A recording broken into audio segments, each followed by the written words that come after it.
A gay boy found an old photo of a handsome soldier holding him during a flood rescue. Suddenly, something inside him whispered that he needed to find that man. Axel knelt on the floor of the attic, a thin layer of dust covering his jeans. Outside, sunlight poured through the open window, lighting floating dust like glitter. The attic smelled like old cardboard and lemon wood polish, a scent that reminded him of childhood, of safety, of summers when problems didn't exist. His mom had asked him to help sort through unused things to donate. Axel, now 19 and 1 month into college, needed the distraction.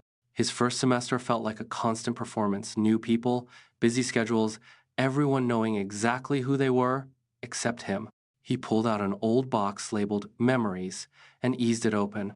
Inside were old birthday cards, school projects, little clay figures he made in kindergarten. He picked up one of the childish gifts and smiled at the uneven paint. Then he saw a faded Polaroid tucked under a stack of postcards. A little boy was being held by a tall soldier, muscular arms, uniform wet and muddy, sunlight cutting across his face. In the photo, the soldier was smiling, warmth undeniable in the way he carried the child. Axel went still, breath caught in his chest. The little boy was him. He recognized the chipped front tooth, the small army hoodie. But the soldier, his breath caught for a moment, eyes tracing the sharp jawline, the storm-angled brows, the faint stubble, the strength in his thick forearms. Even through the wet uniform, his physique was unmistakable. He looked like someone who could hold up the sky if it asked him to. "Mom?" Axel called, voice cracking. His mom stepped into the attic, wiping her hands on her jeans. "You okay, sweetheart?" Axel held up the photo. Who is this?" Her face softened instantly, like the memory had always lived close to the surface. She stood beside him, took the picture gently between her fingers, and stared. "That's Mr. Drake," she said quietly. "The soldier who saved you." Axel blinked.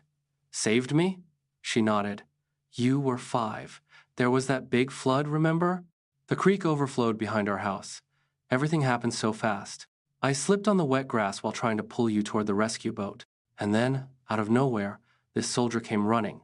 He grabbed you, carried you above the flood, and brought both of us to safety." Her voice trembled slightly. "He stayed by our side until the rescue crew arrived." Something warm tightened inside Axel's chest, admiration, awe, gratitude. He stared again at Drake's face in the photo. "Did you keep in contact with him?" "For a while," his mom said. "But the military moves people around a lot. Last I heard, he's stationed overseas at some military base. Haven't spoken to him in years." Axel nodded slowly. Overseas, far away, yet suddenly so close. Later that night, after the attic was cleaned and donations boxed, Axel lay on his bed, holding the photo up to the moonlight. Drake's eyes in the photo were steady and fierce, like someone who faced storms not by running, but by stepping deeper into them. Axel felt his heart squeeze. "Where are you now?" he whispered. Curiosity grew into obsession.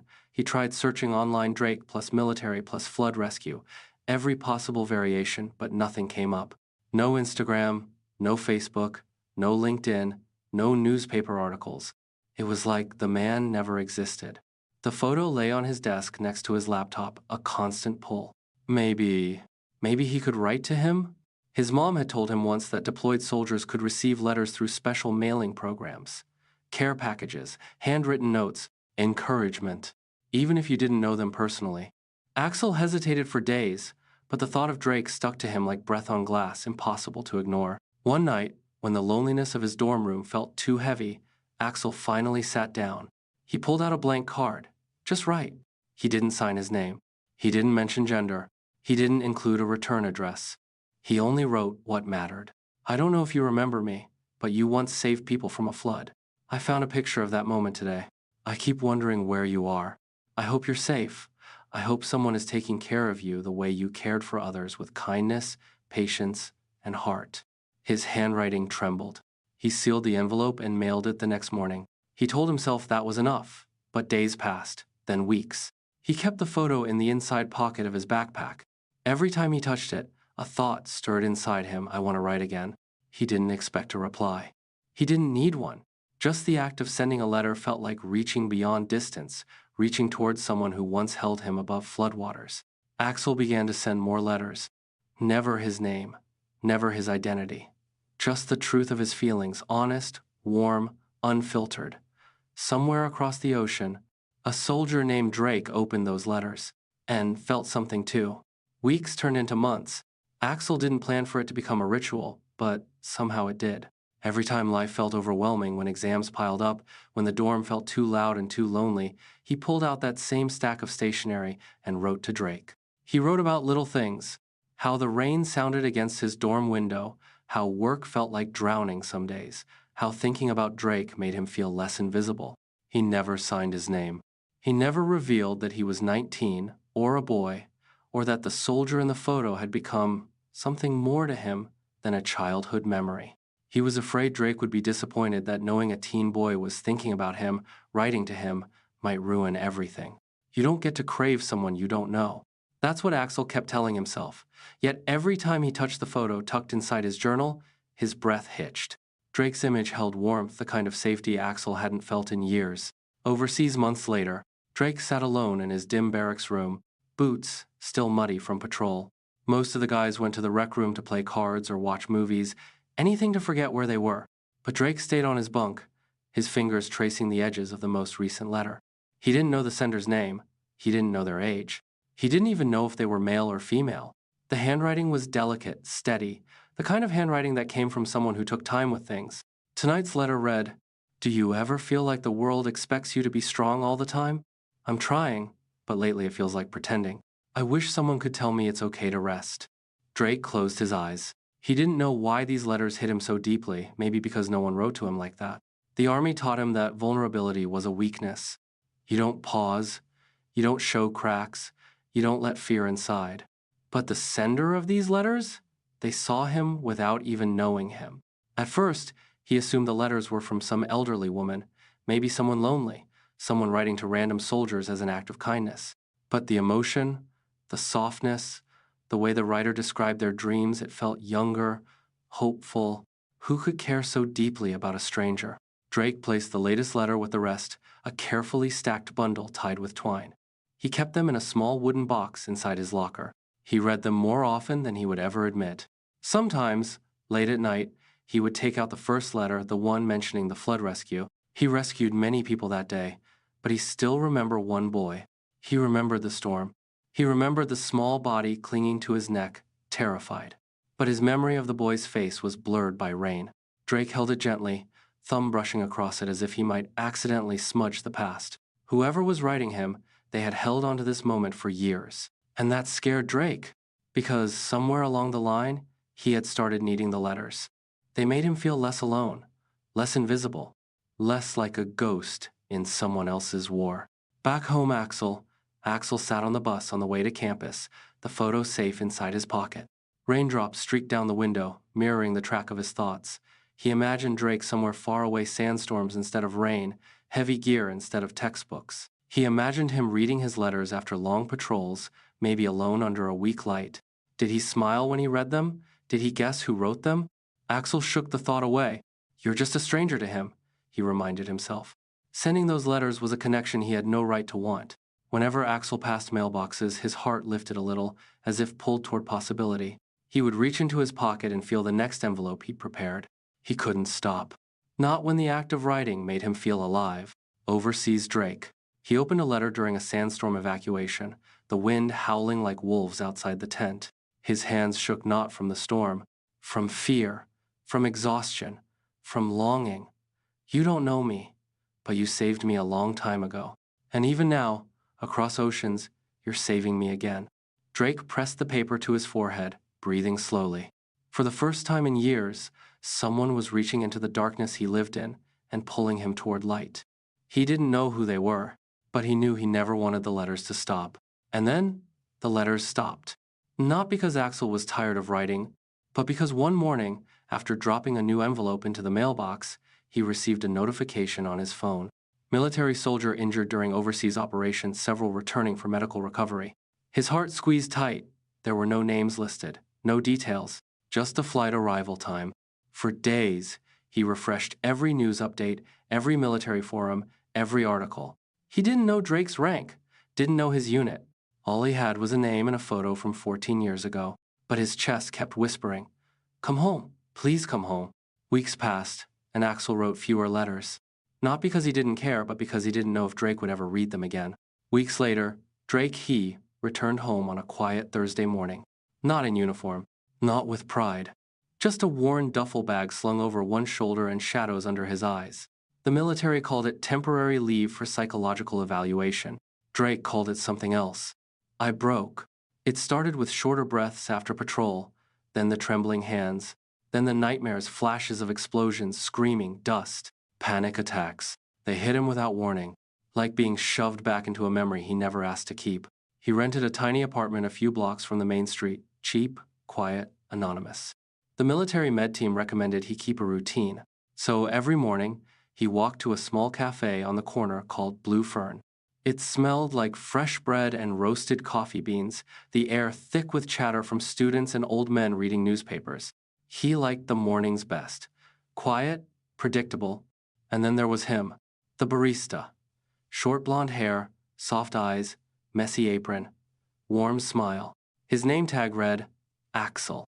Drake noticed him immediately, not because Axel was stunning, though he was, but because Axel looked at him like he saw him, as if Drake wasn't invisible. Americano? 2 sugars? Axel asked the second morning he came in. Drake blinked. You remembered? You come in at the same time every day, Axel said, grinning as if it was the simplest fact in the world. Drake felt warmth spread through his chest. No one remembered little things about him anymore.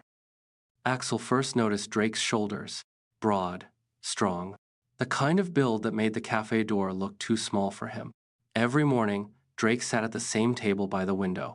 He drank slowly, always reading something, but never the news. Fiction, paperbacks. His hands were large and calloused, veins visible along his forearms. There was something steady about him, but there was something fragile too. The first week, Axel just admired from afar. By week 2, he had memorized Drake's habits. He always sat facing the door. He flinched at sudden loud noises. He scanned the room before taking a seat. Military, Axel thought. He didn't expect the truth to hit him so hard. One Tuesday morning, Drake sat in his usual spot by the window. He unfolded a sheet of paper, something that looked like a letter, and a small, private smile tugged at his lips. Axel noticed immediately. He always did. From behind the counter, Axel watched him, the way Drake's eyes softened as he read. There was something almost sacred about it, like the letter was a piece of home he carried everywhere. After a moment, Drake stood and headed toward the restroom, leaving the paper on the table. Axel hesitated. Then instinct took over. He walked to Drake's table with his usual Americano 2 sugars, just the way Drake liked it. But when he saw the letter lying there, unfolded and exposed, curiosity struck like lightning. Just a peek, he told himself. His fingers brushed the edge of the paper as he picked it up, and then his heartbeat stuttered, then raced. Because he recognized the handwriting, he recognized the ink. He recognized every word. It was one of his letters. The letter he wrote to a soldier named Drake. It's him, the storm, the photo, the letters, the man who once saved him. He dropped the coffee cup. Suddenly, Drake returned. Are you okay?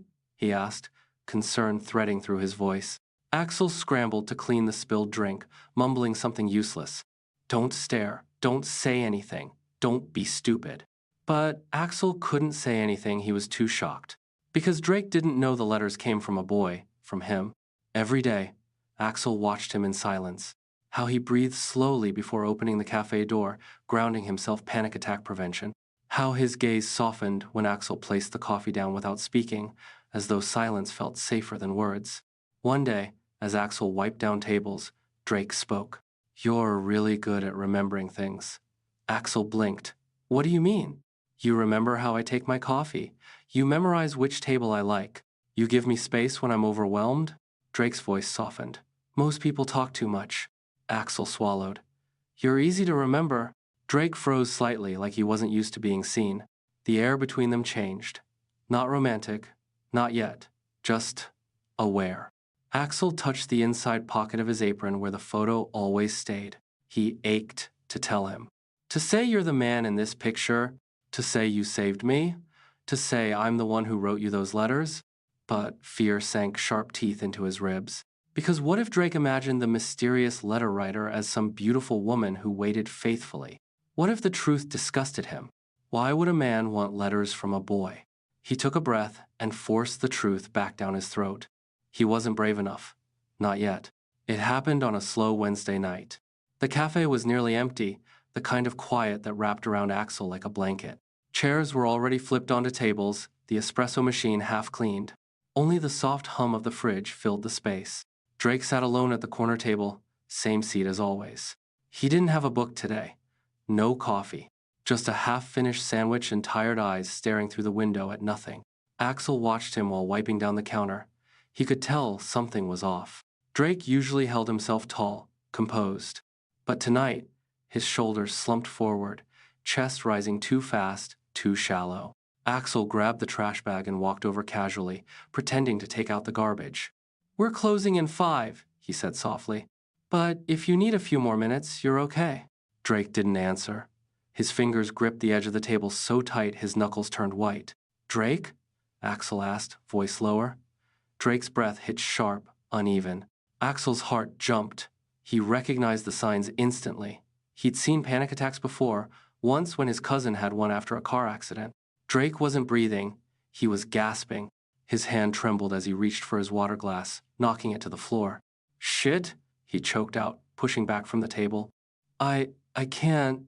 Axel was beside him instantly. "It's okay," Axel said, voice steady, calm. "You're okay." But Drake didn't hear him. His breath was erratic, chest tightening like his ribs were closing in. He stood abruptly, knocking the chair over. Axel moved in front of him, hands lifted carefully, not touching, just there. Hey, look at me!" Drake's eyes were wide, glassy, like he was seeing a battlefield instead of a cafe. "I can't breathe," Drake rasped. I need to get out." Axel shook his head gently. "You're okay. You're having a panic attack. Not drowning, not dying." Water pooled in Drake's eyes not from crying, but from pure panic. Axel guided him to sit on the floor behind the counter, away from windows, away from noise. He crouched across from him, steady and patient.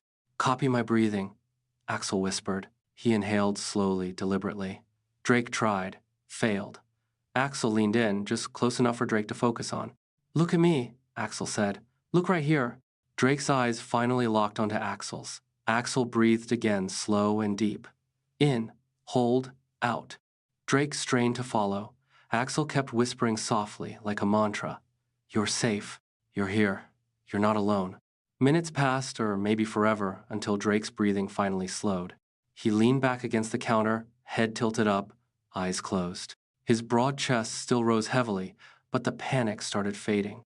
Axel sat beside him quietly. They didn't speak. Silence became a bridge between them. After a long moment, Drake's voice broke. "I'm sorry." "You don't need to be." "I hate this," Drake muttered, voice rough. "One minute I'm fine, the next..." His jaw clenched. "I'm right back there." Axel didn't push. He didn't ask what there meant. He just nodded. "Thank you for trusting me." Drake looked at him, really looked like seeing Axel for the first time. "You grounded me?" Drake whispered. Axel wet his dry lips, trying to speak. "I just stayed. That's more than most people do." When the cafe officially closed, Axel slipped his keys into his pocket. Drake stood shakily, still recovering. Axel hesitated, then quietly offered, "Let me walk you home." Drake wanted to refuse. Axel could see it in his eyes, but exhaustion won. "Okay," Drake murmured. Outside, the air was cool with the smell of rain. Streetlights cast gentle shadows over the quiet neighborhood. Axel walked beside him, hands tucked in his jacket pockets. Drake kept glancing at him, as if silently checking if Axel was real. About halfway down the block, Drake finally spoke. "You're really kind." Axel's lips curved slightly. "You say that like it's rare. Kindness with no agenda is rare." Axel didn't know how to answer that. They reached Drake's apartment building, a small brick place with peeling paint. Not glamorous, but safe. Drake paused at the stairs. "Thanks for walking me." "It's no big deal." "It is," Drake said quietly. "To me." The streetlight caught his face, tired, soft, vulnerable. Axel felt something move inside his chest, something warm and dangerous. "Good night, Drake." Drake hesitated as if wanting to say something else, then nodded. "Good night, Axel." Axel didn't sleep that night. Because for the first time, the soldier wasn't just a memory, not just a photo, not just a dream. He was here, and Axel was part of his life. 2 weeks after the panic attack, something shifted between them. Drake came in every morning, not just for coffee, but for Axel. He started staying longer. He asked about Axel's classes. He laughed at Axel's sarcasm, a real, genuine laugh. One Axel memorized instantly. And Axel fell. Not fast, not dramatically, quietly, in the spaces between silence and coffee steam. One evening, the cafe was closing. Outside, rain washed the streets clean, a soft drizzle tapping gently on the windows. Axel flipped chairs while Drake stayed to finish his sandwich at the bar. "You don't have to help," Axel said. "I know," Drake replied, drying glasses anyway. "But it's nice. Routine is good." There was peace in the way they moved beside each other. Not talking, not needing to. When everything was put away, Axel grabbed 2 halves of a sandwich leftovers he had packed for himself and handed one to Drake. They sat together inside the dim cafe, lights low, door locked. Axel's heart hammered. The photo felt heavy in his pocket. Tell him. Fear clawed up his throat. What if Drake felt betrayed? What if knowing that it was him, a young man, would ruin the fragile peace between them? Axel opened his mouth. "Drake, I need to tell you something." Drake looked up, eyes steady. "Okay." Axel's hands trembled. He pulled out the photo, edges worn from years of being touched, stared at, loved. He placed it on the table between them. Drake froze. His breath hitched, not panic. Recognition. Slowly, he picked up the photo, thumb brushing across the image. "Where did you get this?" Axel swallowed. "It's mine. I was the kid you saved that day." Drake's eyes widened, shock sweeping over his face like a wave. "No way." "My mom kept it," Axel said. "I found it while we were sorting things. That's when I started writing letters. To you." Drake blinked, stunned, silent. A knot formed in Axel's chest. "I didn't put my name. I didn't say who I was. I didn't want to ruin anything." Drake opened his mouth, but Axel kept talking, the words spilling out like they'd been trapped for years. "I thought you'd think it was weird. Or maybe you imagined the letters came from, I don't know, a lady. Someone your age? Someone you'd want." Drake stared at him, unreadable. Axel's voice cracked. "I'm sorry if I crossed a line. I just wanted you to know someone cared." Silence, long enough to hurt. Drake slowly reached into his jacket pocket and pulled out a small bundle tied with the same twine Axel used. Every letter, every word Axel ever wrote. "I kept them," Drake said quietly. "Every single one." Axel's heart stuttered. Drake's voice was raw, shaking. "You don't understand. Those letters," he swallowed, eyes glassy. "They saved me too, when everything felt dark, when I thought I couldn't make it anymore. Your words reminded me that someone, somewhere, believed I mattered." Axel inhaled sharply. "I didn't care who wrote them," Drake continued. "I cared that someone reached me." Axel's eyes burned. "Even if it was a boy?" Drake met his gaze, truly met it, and something inside his expression softened. "I care that it was you." Axel froze. Drake stood, walked around the counter, and stopped in front of him. Axel felt his breath catch as Drake gently cupped the back of his head, thumb brushing Axel's cheek. "You didn't just send letters," Drake whispered. "You held me together." Axel's voice shook. "I thought you'd be disappointed." "Disappointed?" Drake pulled him into his chest, voice breaking. "Axel, you gave me a reason to come home." Axel melted into him, not a kiss, not romance, just relief. Two people who found each other across oceans, across time, across fear. They held on. Not because they were in love, but because they finally didn't have to be alone. "Thank you," Axel whispered. Drake rested his forehead against Axel's. "No," he murmured. "Thank you." So, thanks for watching. Please don't forget to subscribe and consider making a donation to our channel if you enjoyed this romance love story. See you soon.